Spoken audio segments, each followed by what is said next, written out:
Cradle to Cradle, Part 3, Structure. Initially defined by McDonnell and Braungart, the Cradle to Cradle Products Innovation Institute's 5 certification criteria are: material health, which involves identifying the chemical composition of the materials that make up the product, particularly hazardous materials, e.g. heavy metals, pigments, halogen compounds, etc. Have to be reported whatever the concentration, and other materials reported where they exceed 100 parts per million. For wood, the forest source is required. The risk for each material is assessed against criteria and eventually ranked on a scale, with green being materials of low risk, yellow being those with moderate risk but are acceptable to continue to use, and red for materials that have high risk and need to be phased out. Grey for materials with incomplete data.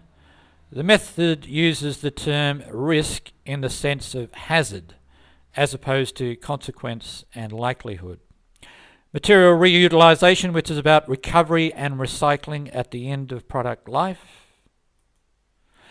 Assessment of energy required for production, which for the highest level of certification needs to be based on at least 50% renewable energy for all parts and sub-assemblies.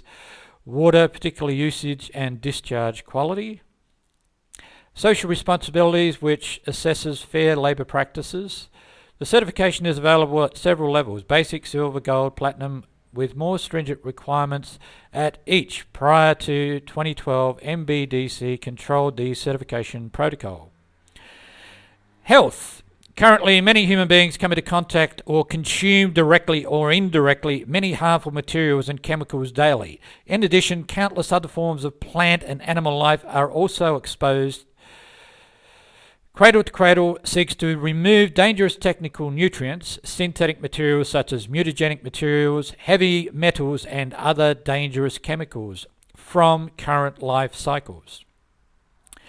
If the materials we come into contact with and are exposed to on a daily basis are not toxic and do not have long-term health effects, then the health of the overall system can be better maintained. For example, a fabric factory can eliminate all harmful technical nutrients by carefully reconsidering what chemicals they use in their dyes to achieve the colours they need, and attempt to do so with fewer base chemicals.